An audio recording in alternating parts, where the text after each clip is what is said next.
ಅಣ್ಣ ಒಂದು ನಿಮಿಷ, ನೀನು ಇಲ್ಲೇ ಇರು, ನಾನು ಅಕ್ಕನ ಹತ್ರ ಮಾತಾಡ್ತೀನಿ. ಅಷ್ಟು ಒಳ್ಳೆ ಹುಡುಗಿ ನಾವು ಹುಡ್ಕಿದ್ರು ಹುಡ್ಕಕ್ಕಾಗಲ್ಲ. ಒಪ್ಕೊಂಡಿದ್ದೀರಾ ಇವತ್ತು ನಮ್ಮೆಲ್ಲರೂ ಲೈಫ್ ಸೆಟ್ಲ್ ಆಗ್ತಿರ್ಲಿಲ್ವಾ? ಅವಳಿಗಿಂತ ಹುಡುಗಿ ಬೇಕಾ ಇವನ್ಗೆ? ಪಾಪ ಅವಳು. ಅಕ್ಕ ಏನಿದಿಲ್ಲ, ಯಾಕೆ ಹಾಗೆ ಬಂದೆ? ಯಾಕೆ ಅಂತ ನಿನಗೆ ಗೊತ್ತಿಲ್ವಾ ವರ? ಗೊತ್ತಿದ್ದು ಕೇಳ್ತಿದ್ಯಲ್ಲ. ಪಾಪ ಶ್ರೀವಲ್ ಎಷ್ಟು ಪ್ರೀತಿ ಮಾಡ್ತಿದ್ಲು ಸುಬ್ಬುನ. ಅವನ ಜೊತೆ ಮದುವೆ ಬಗ್ಗೆ ಎಷ್ಟು ಕನ್ಸುಗಳು ಕಟ್ಟಿದ್ಲು. ಅಂತೊಳಗೆ ಹೋಗಿ ಅವ್ನು ಆಗಲ್ಲ ಅಂತ ಹೇಳ್ಬಿಟ್ಟು ಬಂದಿದ್ದಾನಲ್ಲ. ಅವಳ ಮನ್ಸಿಗೆ ಎಷ್ಟು ನೋವಾಗಿರಲ್ಲ. ವರ, ನೀನು ಹೇಳಿದ್ದೆ ನಿಜ ಕಣೆ. ಸುಬ್ಬು ಬರೀ ಅವನ ಬಗ್ಗೆ ಮಾತ್ರ ಯೋಚನೆ ಮಾಡೋದು, ಮನೆಯವ್ರ ಬಗ್ಗೆ ಚೂರು ಯೋಚನೆ ಮಾಡಲ್ಲ. ಅಕ್ಕ ಸ್ವಲ್ಪ ಮೆಲ್ಲಗೆ ಮಾತಾಡು, ಅಣ್ಣ ಅಲ್ಲೇ ಆಚೆ ಇದ್ದಾನೆ. ಇರ್ಲಿ ಬಿಡೆ, ಇರೋದನ್ನ ತಾನೇ ಹೇಳ್ತಾ ಇದ್ದೀನಿ. ಅವತ್ತು ಒಂದು ದಿನ ಲೇಟಾಗಿ ಬಂದ ಅಂತ ಇಂದ್ರಮ್ಮನವರು ನಿನ್ನ ಮಧ್ಯಾಹ್ನ ಕ್ಯಾನ್ಸಲ್ ಮಾಡಿದ್ರು. ಅಂಥದ್ರಲ್ಲಿ ಅವ್ರ ಮನೆ ಮಗಳು ಅವಳಾಗೆ ಬಂದು ಪ್ರೀತಿನ ಹೇಳ್ಕೊಂಡ್ರು. ಇವ್ನು ಒಪ್ಕೊಳ್ಳಿಲ್ಲ ಅಂತ ಗೊತ್ತಾದ್ರೆ ಸುಮ್ಮನೆ ಬಿಡ್ತಾರೆ ಅನ್ಕೊಂಡಿದ್ಯಾ? ಇವನು ಅವಳನ್ನ ರಿಜೆಕ್ಟ್ ಮಾಡಿದಾಗೆ ಇಂದ್ರಮ್ಮ ನಿನ್ನ ರಿಜೆಕ್ಟ್ ಮಾಡಿದ್ರೆ ಏನೇ ಮಾಡ್ತೀಯಾ?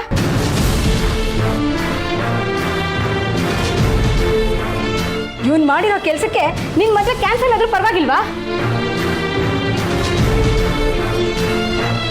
ಅಲ್ಲ, ಇವನನ್ನ ಇವನು ಏನ್ ಅನ್ಕೊಂಡ್ಬಿಟ್ಟಿದ್ದಾನೆ? ನಮ್ಗಳ ಯೋಗ್ಯತೆಗೆ, ನಮ್ಮ ಮನೆ ಪರಿಸ್ಥಿತಿಗೆ ಇಂದ್ರಮ್ನವರು ನಮ್ಮ ಜೊತೆ ಸಂಬಂಧ ಬೆಳೆಸಕ್ ಬಂದಿರೋದೇ ಹೆಚ್ಚು. ಅಂಥದ್ರಲ್ಲಿ ಶ್ರೀವಲ್ಲಿ ಅವಳೇ ಬಂದು ನನ್ನ ಮದುವೆ ಆಗೋ ಅಂದ್ರೆ ಆಗಲ್ಲ ಅಂತಿದ್ದಾನೆ. ಲೇ ವರ, ನಿನ್ನ ಮದುವೆಗೆ ಇಂದ್ರಮ್ನವ್ರನ್ನ ಒಪ್ಸೋದಕ್ಕೆ ಶ್ರೀವಲ್ಲಿ ಎಷ್ಟು ಕಷ್ಟಪಟ್ಟಿದ್ದಾಳೆ ಅನ್ನೋದು ನಿನಗೂ ಚೆನ್ನಾಗಿ ಗೊತ್ತು. ಅಂಥದ್ರಲ್ಲಿ ಅವಳ ಮನಸ್ಸನ್ನ ನೋಯಿಸಬಾರ್ದು ಅನ್ನೋದು ಇವನಿಗೆ ಗೊತ್ತಾಗಲ್ವಾ? ಇವನೇನು ದೊಡ್ಡ ರಾಜ್ಕುಮಾರ್ ಅನ್ಕೊಂಡ್ಬಿಟ್ಟಿದ್ದಾನ ಇವಳಿಗಿಂತ ಒಳ್ಳೆ ಹುಡುಗಿ ಸಿಗಕ್ಕೆ?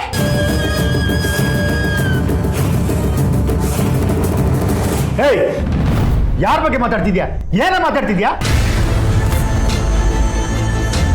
ಹೌದೌದು. ಯಾರ ಬಗ್ಗೆ ಮಾತಾಡ್ತಿದ್ಯಾ ನೀನು? ಕಾರ್ತಿಕೇಯ ಅಂದ್ರೆ ಏನಂತ ತಿಳ್ಕೊಂಡಿದ್ಯಾ? ಅವನು ರಾಜ್ಕುಮಾರನೇ. ಅವನು ಮಾಡಿದ್ದು ಸರಿಯಾಗೇ ಇದೆ.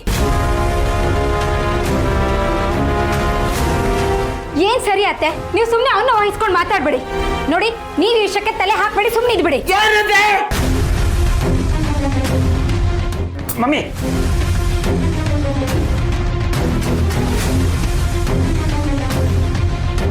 ಏನಂದೆ ನೀನು? ನಾನು ಈ ವಿಷಯಕ್ಕೆ ತಲೆ ಹಾಕಬಾರ್ದ? ಹಾಗೆ ನೋಡಿದ್ರೆ ನೀನ್ ಮಾತಾಡಬಾರ್ದು ಕಣಮ್ಮ. ಕೊಟ್ಟೆಣ್ಣು ಕುಲಕ್ ಹೊರಗೆ ಅಂತಾರೆ. ನಮಗೆ ಮಾತಾಡಬೇಡ ಅಂತ್ಯಾ?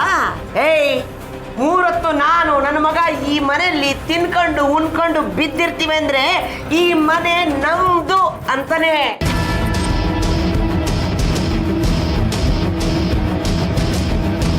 ನೀನ್ ಯಾರೇ ಹೇಳೋದಕ್ಕದ್ನೆಲ್ಲ? ನಿನಗೇನೇ ಗೊತ್ತು ಸುಬ್ಬು ಬಗ್ಗೆ, ಅವನ ಯೋಗ್ಯತೆ ಬಗ್ಗೆ? ಅವನು ವಜ್ರ ಕಡೆ, ವಜ್ರ, ಕೋಹಿನೂರು.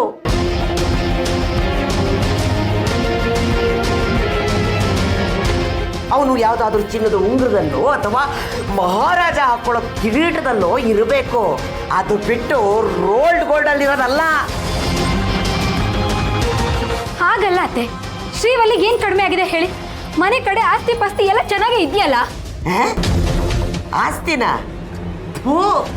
ಯಾವಳಿಗೆ ಬೇಕು ಈ ಜುಜುಬಿ ಆಸ್ತಿ?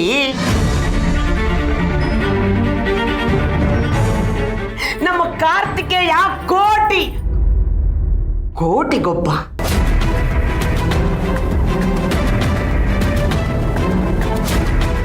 ನಮ್ಮ ಕಾರ್ತಿಕೇಯನ ರಾಜಯೋಗದಲ್ಲಿ ಕುಬೇರನ ಮಗಳ ಕೈ ಹಿಡಿಯುವ ಯೋಗ ಇದೆ.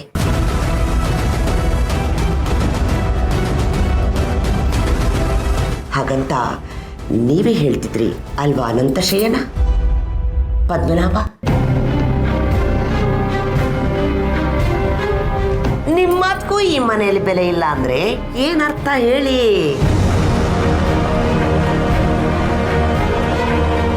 ಮದುವೆ ಅನ್ನೋದು ದೊಡ್ಡ ಮಾತು. ಅಂಥದ್ದನ್ನ ಮನೆಯಲ್ಲಿ ದೊಡ್ಡವರಾದ ನಾವು ಮಾತಾಡ್ಬೇಕೆ ಹೊತ್ತು ಇಂಥ ತಡ್ರಲ್ಲ. ಸುಬ್ಬು ಮಾಡಿರೋದು ಸರಿಯಾಗೇ ಇದೆ. ಸುಮ್ಮನೆ ನೀವೆಲ್ಲ ಏನೇನೋ ಮಾತಾಡಿ ಅವ್ನ ತಲೆ ಕೆಡಿಸ್ಬೇಡಿ. ಲೇ ಸುಂದರ ದರಿದ್ರ, ಹೇಳೋ ನಿನ್ನ ಹೆಂಡತಿಗೆ. ಲೇ ಧನಲಕ್ಷ್ಮಿ, ನಾವಮ್ಮ ಏನ್ ಹೇಳಕ್ರೆ? ಬೇಕಾಗಿಲ್ಲ ರೀ. ಬೇಕಾಗಿಲ್ವಾ? ಯಾರು ನನ್ಗೇನು ಹೇಳಕ್ ಬೇಕಾಗಿಲ್ಲ. ಬೇಡ ಬಿಡು. ಅವ್ನು ನನ್ನ ತಮ್ಮ ತಾನೆ, ನಾನು ಏನೇ ಅನ್ಕೊಂಡ್ರು ಅವ್ನು ಒಳ್ಳೇದಕ್ಕೆ ತಾನೆ. ಅಂದಮೇಲೆ ಅವನು ಅದೇ ರೀತಿನೇ ಯೋಚನೆ ಮಾಡಬೇಕು.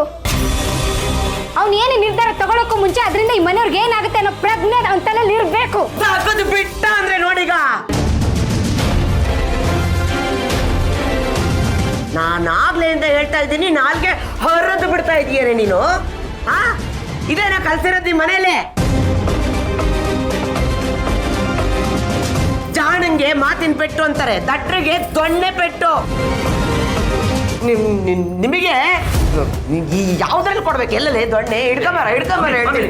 ನೀನ್ ಸ್ವಲ್ಪ ಕೂಲ್ ಆಗಿರು, ನಾನು ಅವಳ ಹತ್ರಕ್ಕೆಲ್ಲ ಮಾತಾಡ್ತೀನಿ. ನೀನೇನೋ ಮಾತಾಡ್ತೀಯ, ಇವಳ ಇಲ್ಲೇ ಈಟದಿ ಎಷ್ಟೇ ಮಾತಾಡ್ತೀಯ ನೀನು. ಕಾರ್ತಿಕೇಯ, ನಾನು ನಿನ್ಗೊಂದು ಮಾತಾಡ್ತೀನಿ. ಈ ಮನೇಲಿ ಇರೋರ್ಗೆ ಯಾರಿಗೂ ತಲೆ ಸರಿ ಇಲ್ಲ, ತಲೆ ಇದ್ರೂ ಬುದ್ಧಿ ಇಲ್ಲ. ಇವ್ರ ಮಾತನ್ನ ಕೇಳಕ್ ಹೋಗ್ಬೇಡ. ನೀನ್ ಮಾಡ್ತಾ ಇರೋದು ಸರಿಯಾಗಿದೆ, ಅದೇ ರೋಡಲ್ಲೇ ಇರು, ಅದೇ ದಾರಿಯಲ್ಲಿ ಫೋಕಸ್ ಆಗಿರು ಕಾರ್ತಿಕೇಯ.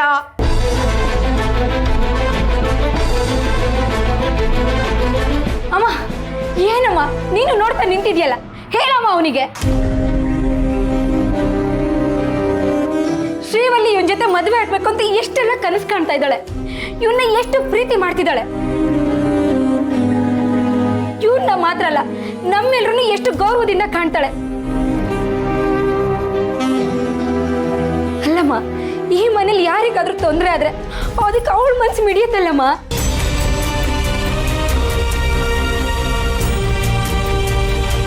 ಅಲ್ಲ ಧನಲಕ್ಷ್ಮಿ, ನೀನು ಹಿಂಗೆ ಕೂಗಾಡ್ತಾ ಇದ್ರೆ ಯಾರಿಗೆ ಅರ್ಥ ಆಗುತ್ತೆ?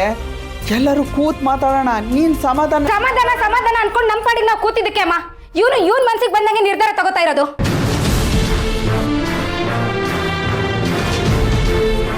ನೋಡು ಸುಬ್ಬು, ನಿನಗೆ ನಾಳೆ ಬೆಳಿಗ್ಗೆವರೆಗೂ ಟೈಮ್ ಕೊಡ್ತೀನಿ.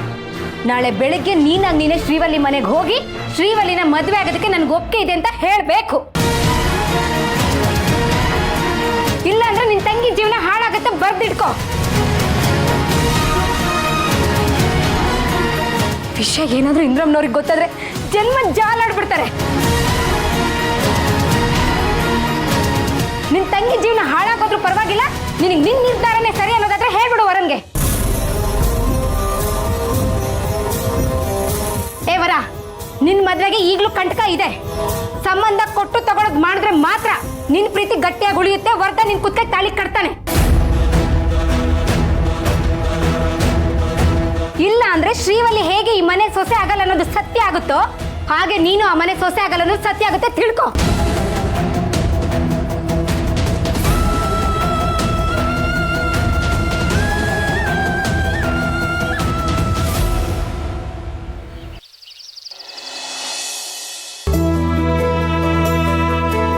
ಅವಳು ನನ್ನ ಪಾಲ್ಗೆ ದೇವತೆ.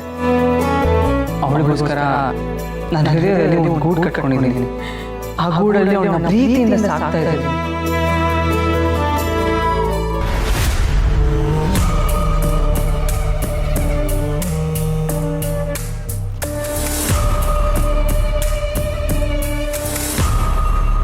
ಶ್ರಾವಣಿ, ಇದೇನಿದು? ಅತ್ತೆ ಪ್ರೀತಿಯಿಂದ ನನ್ನ ಹೆಸರು ಕರೀತಾ ಇದ್ದಾರೆ. ಆಶ್ಚರ್ಯ ಪಡಬೇಕು, ಆಪತ್ತು ಅಂತ ಎಚ್ಚರದಿಂದ ಇರಬೇಕು. ನೀನ್ ಇಲ್ಲಿದ್ಯಾ? ನಾನು ನಿನ್ನ ಮನೆಯಲ್ಲೆಲ್ಲ ಹುಡುಕ್ತಿದ್ದೆ. ನನಗೋಸ್ಕರ ಮನೆಯೆಲ್ಲ ಹುಡುಕ್ತಾ ಇದ್ರ? ಏನ್ ವಿಷಯ? ಶ್ರಾವಣಿ, ದೊಡ್ಡವರು ಒಂದು ಮಾತು ಹೇಳ್ತಾರೆ. ಮಕ್ಕಳು ಚಿಕ್ಕ ವಯಸ್ಸಲ್ಲಿದ್ದಾಗ ಅವ್ರನ್ನ ದೇವ್ರ ಥರ ಕಾಣಬೇಕು. ಯೌವನದಲ್ಲಿದ್ದಾಗ ಶತ್ರುಗಳ ಹಾಗೆ ನೋಡ್ಕೋಬೇಕು. ಮಧ್ಯ ವಯಸ್ಸಿಗೆ ಬಂದಾಗ ಅವ್ರನ್ನ ಸ್ನೇಹಿತರ ಥರ ನೋಡ್ಕೋಬೇಕು ಅಂತ. ಆಗ್ಲೇ ಅವ್ರ ಭವಿಷ್ಯ ಚೆನ್ನಾಗಿರೋದು ಅಂತ. ಅದಕ್ಕೆ ಇಷ್ಟು ದಿನ ನೀನು ಓದ್ತಿದ್ದೆ, ನಾನು ರೂಢಾಗಿ ನಡ್ಕೊಂಡೆ. ಎಷ್ಟೋ ಸಲ ನೀನು ನನ್ನನ್ನು ಶತ್ರು ಹಾಗೆ ನೋಡ್ತಿದ್ದೆ. ಆದರೆ ನಾನು ಹಾಗೆ ಮಾಡಿದ್ಯಾಕೆ? ನಿನ್ನ ಭವಿಷ್ಯ ಚೆನ್ನಾಗಿರ್ಬೇಕು ಅಂತ. ಈಗ ನೋಡಿದ್ಯಾ, ನೀನು ಪಾಸ್ ಆದೆ. ನೀನು ಅನ್ಕೊಂಡಿದ್ದೆಲ್ಲ ಆಗ್ತಿದೆ. ಇದೇ ತಾನೇ ಒಳ್ಳೆ ಕಾಲ ಅಂದರೆ. ಓ, ಹಾಗಾದ್ರೆ ನಾನು ಅನ್ಕೊಂಡಿದ್ದೆಲ್ಲ ನಡೀತಿರೋದಕ್ಕೆ ಕಾರಣ ನೀವು ಅಂತ ಹೇಳ್ತಾ ಇದ್ದೀರಾ? ನೀನು ನಂಬಿದ್ರು ಬಿಟ್ರು ಅದೇ ತಾನೇ ಸತ್ಯ. ಇನ್ಫ್ಯಾಕ್ಟ್ ನಾವು ಮಾಡಿದ್ದು ನಾವೇ ಹೇಳ್ಕೋಬಾರ್ದು ಅಂತ ಹೇಳ್ತಾರೆ. ಹೋಗ್ಲಿ ಬಿಡು, ಅದೆಲ್ಲ ಮುಗ್ಬೋದ್ ಕಾಲ. ಈಗ ನೀನು ದೊಡ್ಡೋಳಾಗಿದೆಯಾ, ಇನ್ನು ಮುಂದೆ ನಾನು ನಿನ್ನನ್ನು ಸ್ನೇಹಿತೆ ಥರ ನೋಡ್ತೀನಿ. ನೀನು ಅಷ್ಟೇ ನನ್ನನ್ನು ಸ್ನೇಹಿತೆ ಥರನೇ ನೋಡ್ಬೋದು. ಮೊಸಳೆ ಕಣ್ಣೀರು ಹಾಕ್ತಾ ಇದೆ. ಕಾರಣ ಏನು ಅಂತ ಗೊತ್ತಿಲ್ವೇ? ಪ್ರೀತಿ ಮಾತಾಡಿ ತಲೆ ಮೇಲೆ ಕೈ ಹಿಡಿತಿದೆ ಅಂದರೆ ತಲೆನೇ ತೆಗಿಯೋ ಪ್ಲ್ಯಾನ್ ಏನಾದರೂ ಮಾಡ್ತಿದ್ಯಾ? ಶ್ರಾವಣಿ, ಏನು ಯೋಚನೆ ಮಾಡ್ತಿದ್ಯಮ್ಮ? ಓ, ಇದೇನಿದು? ಇದಕ್ಕಿದ್ದ ಹಾಗೆ ಇವ್ರು ಹೀಗೆಲ್ಲ ಮಾತಾಡ್ತಿದ್ದಾರೆ ಅಂತ ನಂಬಕ್ಕಾಗ್ತಿಲ್ವಾ? ಇಲ್ಲ ಅತ್ತೆ, ನಂಬ್ತಿದ್ದೀನಿ. ನನಗೆ ಗೊತ್ತು, ನಾನು ಚೆನ್ನಾಗಿ ಓದಲಿ ಅಂತ ತಾನೆ ನೀವಿಷ್ಟು ವರ್ಷ ನನ್ನ ಮೇಲೆ ಕೋಪ ಮಾಡ್ಕೋತಾ ಇದ್ದಿದ್ದು. ನೋಡ್ದ್ಯಾ ಎಷ್ಟು ಜಾಣೆ ನೀನು. ನೀವಿಲ್ಲಿಗೆ ಬಂದಿದ್ದ ವಿಷಯ? ಶ್ರಾವಣಿ, ನೀನೀಗ ದೊಡ್ಡೋಳಾಗಿದ್ಯಾ. ಮನೇಲಿ ಎಲ್ಲರೂ ನಿನಗೆ ಮದುವೆ ಮಾಡಬೇಕು ಅಂತ ಅನ್ಕೊಂಡಿದ್ದಾರೆ. ವೀರು ನಿನಗೆ ಗಂಡು ಹುಡ್ಕಕ್ಕೆ ಹೇಳಿದ್ದಾನೆ. ವೀರು ಗಂಡು ಹುಡುಕ್ಬೋದು, ನಾನು ಗಂಡು ಹುಡುಕ್ಬೋದು, ಅಥವಾ ಸುರೇಂದ್ರ ಗಂಡು ಹುಡುಕ್ಬೋದು. ಆದರೆ ಯಾರೇ ಗಂಡು ಹುಡುಕಿದ್ರು ನಿನ್ನ ಮನಸ್ಸಲ್ಲಿ ನೀನು ಮದುವೆ ಆಗೋನು ಹೀಗೇ ಇರಬೇಕು ಅನ್ನೋ ಒಂದು ಯೋಚನೆ ಇರುತ್ತಲ್ವಾ? ಅಂಥದ್ದೇನಾದರೂ ಇದ್ರೆ ನೀನು ನನ್ನ ಹತ್ರ ಹೇಳು. ಆದರೆ ಒಂದು ನೆನ್ಪಿಟ್ಕೊ, ನೀನು ಮದುವೆ ಆಗೋ ಹುಡುಗ ನಿನಗೆ ಮಾತ್ರ ಗಂಡ ಅಲ್ಲ, ನಮ್ಮ ಮನೆಗೆ ಅಳಿಯ. Veeru education minister. ಅವನು ಒಂದು ಗಂಡಿನ ಕಾಲು ತೊಳಿಬೇಕು ಅಂದರೆ ಆ ಹುಡುಗ ಯಾವ ಲೆವೆಲಲ್ಲಿ ಇರಬೇಕು ಅಂತ ಯೋಚನೆ ಮಾಡು. ಅದೇ ಹುಡುಗ ಬಡವ ಆಗಿತ್ತು, ಯಾರ ಕೈ ಕೆಳಗೋ ಕೆಲಸ ಮಾಡ್ಕೊಂಡಿದ್ರೆ ಅಂತ ಹುಡುಗನ ಕಾಲನ್ನ ಯಾರು ಯಾರ ಕಾಲು ತೊಳೆಯೋ ಅವಶ್ಯಕತೆ ಇಲ್ಲ ಅತ್ತೆ. ನಾನು ಮದುವೆ ಆಗೋ ಹುಡುಗನಿಗೆ ಮುಖ್ಯವಾಗಿ ಈ ಗುಣ ಇರಬೇಕು. ಮಾವ ಆಗೋರು ಅಳಿಯನ್ನ ಪ್ರೀತಿಸ್ಬೇಕು, ಅಳಿಯ ಆದವನು ಮಾವನ್ನ ಗೌರವಿಸ್ಬೇಕು. ಅದೆಲ್ಲ ಸರಿ ಶ್ರಾವಣಿ, ಆದರೆ ಶಾಸ್ತ್ರ ಸಂಪ್ರದಾಯ ಅನ್ನೋದೊಂದಿದೆಯಲ್ವಾ, ಕೊಟ್ಟ ಹೆಣ್ಣು ಕುಲಕ್ಕೆ ಹೊರಗೆ ಅಂತ ಹೇಳ್ತಾರೆ. ನೀನು ಮದುವೆ ಆದಮೇಲೆ ಆ ಹುಡುಗನ ಮನೆಗೆ ಹೋಗಿ ಬಾಳಿ ಬದುಕೋ ಥರ ಇರಬೇಕಲ್ವಾ? ಅಥವಾ ಆ ಹುಡುಗ ಇಲ್ಲೇ ಇದ್ದು ನಿನ್ನ ಜೊತೆ ಬದುಕಕ್ಕೆ ರೆಡಿಯಾಗಿರಬೇಕು. ಯಾಕಂದರೆ ನೀನು ಇಷ್ಟು ದೊಡ್ಡ ಅರಮನೆಯಲ್ಲಿದ್ದು ಯಾವುದೋ ಮೂರ್ಖಲ್ ಮನೇಲಿ ಹೋಗಿರೋಕ್ಕಾಗತ್ತೇನಮ್ಮ? ನೀವೇನು ಚಿಂತೆ ಮಾಡಬೇಡಿ ಅತ್ತೆ. ಒಂದು ವೇಳೆ ಅಪ್ಪಿ ತಪ್ಪಿ ನಾನೇನಾದರೂ ಅಂಥ ಮುರುಕ್ಲ ಮನೆಗೆ ಮದುವೆ ಆಗಿ ಹೋದೆ ಅಂತ ಅನ್ಕೊಳ್ಳಿ, ಆ ಮನೆನ ಮತ್ತೆ ಕಟ್ಟಕ್ಕೆ ಪ್ರಯತ್ನ ಮಾಡ್ತೀನಿ. ಆ ಮನೆನ ಬೆಳ್ಕೋ ದೀಪ ಆಗಿರ್ತೀನಿ. ಚಿಕ್ಕ ವಯಸ್ಸಿಂದ ತಂದೆ ತಾಯಿ ಪ್ರೀತಿನ ನೋಡದೆ ಬೆಳೆದಿರೋಳು ನಾನು. ಈ ತಂದೆ ತಾಯಿ ಪ್ರೀತಿನ ನೋಡದೆ ಬೆಳೆದಿರ್ತಾರಲ್ಲ ಮಕ್ಕಳು, ಅವರು ಜೀವನದಲ್ಲಿ ಎಂಥ ಕಷ್ಟ ಬಂದರೂ ಅದನ್ನು ಎದುರಿಸ್ತಾರೆ. ಎಲ್ಲ ಕಷ್ಟಗಳನ್ನ ಎದುರಿಸಿ ನಿಲ್ತೀನಿ. ನನ್ನ ಹುಡುಗನಿಂದ ತಂದೆ ತಾಯಿ ಪ್ರೀತಿನ ಪಡ್ಕೋತೀನಿ. ಇನ್ನೊಂದು ಮಾತು, ಯಾರ್ದೋ ಕೈ ಕೆಳಗೆ ಕೆಲಸ ಮಾಡ್ಕೊಂಡಿರೋ ಹುಡುಗನ್ ನಾನೇನಾದ್ರೂ ಮದುವೆ ಆದ್ರೆ ನನಗೆ ಕಲ್ಮಶ ಇರೋ ಪ್ರೀತಿನೇ ಸಿಗುತ್ತೆ. ಆದ್ರೆ ಮನ್ಸಲ್ಲಿ ವಿಷ ತುಂಬಿಕೊಂಡು ತನ್ನನ್ನ ನಂಬಿರೋರ್ ಬೆನ್ನ ಹಿಂದೆ ನಿಂತ್ಕೊಂಡು ಅವರಿಗೆ ಚೂರಿ ಹಾಕೋರು ಇರ್ತಾರಲ್ವಾ, ಅಂಥವ್ರ ಮನೆಗೆ ಮಾತ್ರ ನಾನು ಸೊಸೆ ಆಗಿ ಹೋಗಲ್ಲ. ನಾನು ಹೇಳಿದ್ದು ಅರ್ಥ ಆಯಿತು ಅನ್ಸುತ್ತೆ. ಅರ್ಥ ಆಗಿರುತ್ತೆ. ಈ ಮಾತನ್ನ ನೀನು ಯಾಕೆ ನನಗೆ ಹೇಳಿದ್ದು? ಏನಂತ ಹೀಗೆ ಹೇಳ್ತಿದ್ದೀರಾ? ನೀವೇ ಅಲ್ವಾ ಹೇಳಿದ್ದು ನಾನು ನಿಮ್ಮ ಸ್ನೇಹಿತೆ ಅಂತ. ನನ್ನ ಮನಸ್ಸಲ್ಲಿ ಅನ್ಸಿದ್ದನ್ನ ನಾನು ನಿಮ್ಮ ಹತ್ರ ಶೇರ್ ಮಾಡ್ಕೊಂಡೆ ಅಷ್ಟೇ. ಒಬ್ಬ ಸ್ನೇಹಿತೆ ಆಗಿ ನನಗೆ ಅನ್ಸಿದ್ದನ್ನ ನಾನು ನಿಮಗೆ ಹೇಳ್ಬೋದಲ್ವಾ, ಅಷ್ಟೇ.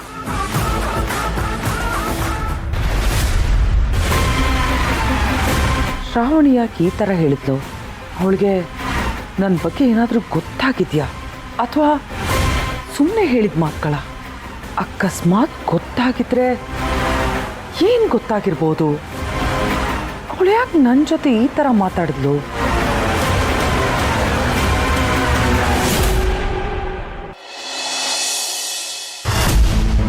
ಹೇಗಾದರೂ ಮಾಡಿ ಸುಬ್ಬುಗೆ ಮದುವೆಗೆ ಒಪ್ಸೋಣ ಅಂದರೆ ನಮ್ಮತ್ತೆ ತಲೆ ಎಲ್ಲ ಮಾತಾಡ್ತಾರೆ. ನನಗೆ ಬುದ್ಧಿ ಇಲ್ವಂತೆ, ಅವರಿಗೆ ಮೊದಲು ಬುದ್ಧಿ ಇಲ್ಲ. ಇಂದ್ರಮ್ಮ ಈ ಮನೇನ ಖಾಲಿ ಮಾಡ್ತಿದ್ರೆ ಎಲ್ಲರೂ ಬೀದಿಲಿ ಬಿದ್ದಿರ್ತೀವಿ. ಹೇಗೆ ಸುಬ್ಬುಗೆ ಇದನ್ನೆಲ್ಲ ಅರ್ಥ ಮಾಡಿಸೋದು?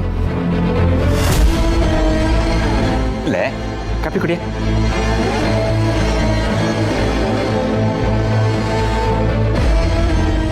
ಲೇ ಧನ, ನಿನ್ನೆ ಯಾಕೆ ಹಾಗೆ ಮಾತಾಡಿದೆ? ರೀ, ಆ ರೀತಿ ಮಾತಾಡಿದ್ದು ತಪ್ಪು ಅಂತ ನನಗೂ ಚೆನ್ನಾಗಿ ಗೊತ್ತು. ಆದರೆ ನಮ್ಮನೆ ಈಗಿರೋ ಪರಿಸ್ಥಿತಿಲಿ ಹಾಗೆ ಮಾತಾಡದೆ ನನಗೆ ಬೇರೆ ದಾರಿ ಇರಲಿಲ್ಲ. ಮನೆ ಪರಿಸ್ಥಿತಿನ? ಮನೆ ಪರಿಸ್ಥಿತಿ ಏನಾಗಿದೆ? ಚೆನ್ನಾಗೇ ಇದೆ. ಹೌದೌದು, ಮನೆ ಪರಿಸ್ಥಿತಿ ಚೆನ್ನಾಗೇ ಇದೆ. ಆದರೆ ಮನೇಲಿರೋ ನಮ್ಗಳ ಪರಿಸ್ಥಿತಿ ಚೆನ್ನಾಗಿಲ್ವೇ? ಮದುವೆ ಆಗಿ ಗಂಡನ ಮನೇಲಿ ಇರ್ಬೇಕಾದವಳು ನಾನು. ಅದು ಬಿಟ್ಟು ಗಂಡನ ಜೊತೆ ಅತ್ತೆನೂ ಕರ್ಕೊಂಡು ಬಂದು ತವ್ರ ಮನೇಲಿ ಟಿಕಾಣಿ ಹಾಕಿದ್ದೀನಿ. ದೊಡ್ಡ ಮಗಳ ಕತೆ ಈ ರೀತಿ, ಚಿಕ್ಕ ಮಗಳದು ಇನ್ನೊಂಥರ ಕತೆ. ಮದುವೆ ಫಿಕ್ಸ್ ಆಯ್ತು, ಮುರಿದು ಬಿತ್ತು. ಹೇಗೋ ದೇವ್ರ ದಯೆಯಿಂದ ಮತ್ತೆ ಇಂದ್ರಮ್ಮನವರು ಮದುವೆಗೆ ಒಪ್ಕೊಂಡಿದ್ದಾರೆ. ಆದ್ರೆ ಈ ಸುಬ್ಬು ಈ ರೀತಿ ನಡ್ಕೊಂಡ್ರೆ ವರುಣ್ ಮದುವೆಗೆ ತೊಂದರೆ ಆಗಲ್ವೇನ್ರಿ? ಶ್ರೀವಲ್ಲಿಯಿಂದ ನಮ್ಮ ಮನೆ ಪರಿಸ್ಥಿತಿ ಸರಿ ಆಗುತ್ತೆ ಅಂತ ಅನ್ಕೊಂಡಿದ್ದೆ ರೀ. ಅಕ್ಕಿ ಬೇಳೆ ತರೋವಾಗ್ಲೂ ಚೌಕಾಸಿ ಮಾಡೋ ನಮ್ಮಂತ ಮಿಡಲ್ ಕ್ಲಾಸ್ ಮನೆಗಳಲ್ಲಿ ಗಂಡು ಮಕ್ಳನ್ನ ಯಾಕೆ ಬೆಳೆಸ್ತಾರೆ ಅನ್ಕೊಂಡಿದ್ದೀರಾ? ಯಾಕೆ? ಅವರು ನಮ್ಮ ಮದುವೆ ಆಗಿ ಬರೋ ಸೊಸೆ ಮಹಾಲಕ್ಷ್ಮಿಯಾಗಿ ಬಂದು ಮನೆ ಕಷ್ಟಗಳಿಗೆಲ್ಲ ಪರಿಹಾರ ಆಗ್ತಾಳೆ ಅಂತ. ಅಂದ್ರೆ ನೀನು ಇಂಡೈರೆಕ್ಟ್ ಆಗಿ ಹೇಳ್ತಾ ಇರೋದು ವರದಕ್ಷಿಣೆ ತಗೊಂಡು ನೆಮ್ಮದಿಯಾಗಿರ್ಬೋದು ಅಂತ. ತಾವು ನಮ್ಮ ಮನೆಯಿಂದ ಲಕ್ಷ ಲಕ್ಷ ವರದಕ್ಷಿಣೆ ತಗೊಂಡಿದ್ದೀರಾ. ಬಂತ ಬುಡಕ್ಕೆ ನೆಮ್ಮದಿ ಆಗಿದ್ದೀವಾ ರೀ? ನಾನು ಬರೀ ವರದಕ್ಷಿಣೆ ಬಗ್ಗೆ ಮಾತಾಡ್ತಿಲ್ಲ ರೀ. ನೋಡಿ, ಆಸ್ತಿ ಪಾಸ್ತಿ ಅಂತ ಚೆನ್ನಾಗಿ ಬಾಳಿ ಬದುಕಿದ ಮನೆಯಿಂದ ಹುಡುಗಿನ ತಂದ್ರೆ ನಮ್ಮ ಮನೆ ಲೆವೆಲ್ ಸ್ವಲ್ಪ ಬದಲಾಗಲ್ವಾ? ನಮ್ಮ ಶ್ರೀವಲ್ಲಿಗೆ ಏನ್ರಿ ಕಡಿಮೆ ಆಗಿದೆ? ಸುಬ್ಬುನ ಅಷ್ಟು ಪ್ರೀತಿ ಮಾಡ್ತಾಳೆ, ನಮ್ಮೆಲ್ರಿಗೂ ಅಷ್ಟು ಗೌರವ ಕೊಡ್ತಾಳೆ. ಅವಳಿಗಿಂತ ಹುಡುಗಿ ಬೇಕಾ ಇವನಿಗೆ? ಹೋಗ್ಲಿ ಬಿಡ, ಅವನಿಗೆ ಇಷ್ಟ ಇಲ್ಲ ಅಂತಂದ್ರೆ ಯಾರು ಏನ್ ಮಾಡಕ್ಕಾಗತ್ತೆ ರೀ? ಭೂಮಿ ಮೇಲೆ ಎಲ್ಲರೂ ಇಷ್ಟಪಟ್ಟೇ ಮದ್ವೆ ಆಗಲ್ಲ. ಈಗ ನಾನ್ ನಿಮ್ಮನ್ನ ಕಟ್ಕೊಂಡು ಸಂಸಾರ ಮಾಡ್ತಿಲ್ವೇ? ಅಂದ್ರೆ ನಾನ್ ನಿನಗೆ ಇಷ್ಟ ಇಲ್ವೇನೆ? ರೀ, ನಮ್ಮ ಮಾತು ಬಿಡಿ, ಸುಬ್ಬು ಬಗ್ಗೆ ಮಾತಾಡಿ. ನೋಡಿ, ಇವತ್ತು ಶ್ರೀವಲ್ಲಿ ಸುಬ್ಬುಗೆ ಇಷ್ಟ ಆಗದೆ ಇರ್ಬೋದು, ಆದ್ರೆ ಹೋಗ್ತಾ ಹೋಗ್ತಾ ಇಷ್ಟ ಆಗ್ತಾಳಲ್ವಾ? ನೋಡಿ, ನಾವು ಪ್ರೀತಿಸೋರ್ಗಿಂತ ನಮ್ಮನ್ನ ಪ್ರೀತಿಸೋರ್ ಜೊತೆ ಮದುವೆ ಆದ್ರೆ ಜೀವನ ಚೆನ್ನಾಗಿರುತ್ತೆ ಅಂತ ಎಷ್ಟು ಸಿನಿಮಾಗಳಲ್ಲಿ ನೋಡಿಲ್ಲ? ಲೇ ಲೇ ಲೇ ಅದು ಸಿನಿಮಾ ಕಣೆ.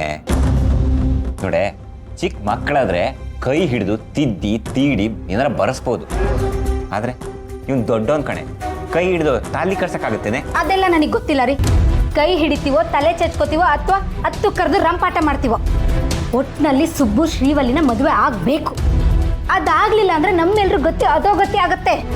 6ಕ್ಕೆ ಏರಲ್ಲ, 3ಕ್ಕೆ ಹಿಡಿಯಲ್ಲ ರೀ. ನಾನು ಹೇಳ್ತಿರೋದು ಅವ್ನು ಒಳ್ಳೇದಕ್ಕೇನೆ. ನೋಡಿ, ಇವತ್ತು ಸುಬ್ಬುಗೆ ಮದುವೆ ಬೇಡ ಅನ್ಸಿರ್ಬೋದು, ಆದ್ರೆ ಮುಂದೊಂದು ದಿನ ಶ್ರೀವಲ್ಲಿನ ಮದುವೆ ಆಗಿ ಒಳ್ಳೆ ಕೆಲಸ ಮಾಡಿದೆ ಅಂತ ಅವನಿಗೂ ಅನ್ಸುತ್ತೆ. ಚೆನ್ನಾಗಿ ಬಾಳಿ ಬದುಕ್ತಾನೆ. ಮದುವೆ ಇರೋದು ದೊಡ್ಡ ಮಾತು. ಅಂತದನ್ನ ಮನೆಯಲ್ಲಿ ದೊಡ್ಡವರಾದ ನಾವು ಮಾತಾಡಬೇಕೆ ಹೊರತು ಇಂಥ ದಡ್ಡರಲ್ಲ ರೀ. ಇನ್ನೊಂದು ವಿಷಯ, ಏನು? ನಾನು ಈ ಮದುವೆ ವಿಷಯಕ್ಕೆ ಇಷ್ಟೊಂದು ಹಠ ಮಾಡಿ ಕೂತಿರ್ಬೇಕಾದ್ರೆ ನಿಮ್ಮಮ್ಮ ಯಾಕ್ರಿ ಅಡ್ಡ ಬರೋದು ರೀ? ಬರ್ತಾ ಬರ್ತಾ ನಿಮ್ಮಮ್ಮ ನನ್ನ ಮೇಲೆ ತುಂಬಾ ಜೋರ್ ಮಾಡ್ತಿದ್ದಾರೆ. ಸುಬ್ಬು ನನ್ನ ತಮ್ಮ, ಅವನು ಯಾರನ್ನ ಮದುವೆ ಆಗ್ಬೇಕು, ನಮ್ಮ ಮನೆಗೆ ಯಾರು ಸೊಸೆಯಾಗಿ ಬರ್ಬೇಕು ಅನ್ನೋದನ್ನ ನಾವು ತೀರ್ಮಾನ ಮಾಡ್ಕೋತೀವಿ.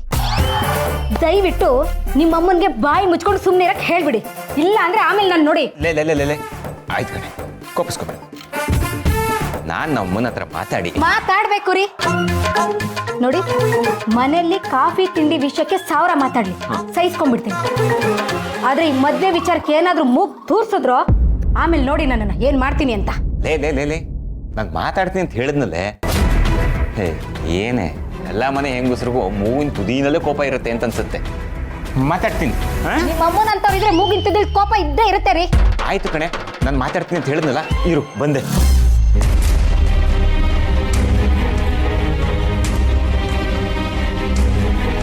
ಸಾವಿರ ಮಾತಾಡ್ತಾರೆ ಈ ಅತ್ತೆ. ಸುಬ್ಬು ಬರೀ ಅವನ ಬಗ್ಗೆ ಮಾತ್ರ ಯೋಚನೆ ಮಾಡೋದು, ಮನೆಯವ್ರ ಬಗ್ಗೆ ಚೂರು ಯೋಚನೆ ಮಾಡಲ್ಲ. ಇವನು ಅವಳನ್ನ ರಿಜೆಕ್ಟ್ ಮಾಡಿದಾಗ ಇಂದ್ರಮ್ಮ ನಿನ್ನ ರಿಜೆಕ್ಟ್ ಮಾಡಿದ್ರೆ ಏನೇ ಮಾಡ್ತೀಯಾ? ಇವನು ಮಾಡಿರೋ ಕೆಲಸಕ್ಕೆ ನಿನ್ ಮದುವೆ ಕ್ಯಾನ್ಸಲ್ ಆದ್ರೂ ಪರವಾಗಿಲ್ವಾ? ಯಾವ ತೊಂದರೆಗಳು ಇಲ್ಲದೆ ವರನ್ ಮದುವೆ ಮಾಡ್ಕೊಡ್ಬೇಕಾಗಿರೋದು ನನ್ನ ಕರ್ತವ್ಯ. ಹೌದು, ಹಾಗಂತ ಅಕ್ಕ ಹೇಳ್ದಂಗೆ ಶ್ರೀವಲ್ಲಿನ ಮದುವೆ ಯಾಕಾಗುತ್ತಾ? ಅದು ಮನ್ಸಲ್ಲಿ ಯಾವ ಭಾವನೆಗಳು ಇಲ್ಲದೆ ಮನೆಯವ್ರಿಗೋಸ್ಕರ, ನನ್ನ ಜವಾಬ್ದಾರಿಗೋಸ್ಕರ ನನ್ನ ಭಾವನೆಗಳನ್ನ ಬದಲಾಯಿಸ್ಕೋಬೇಕಾ?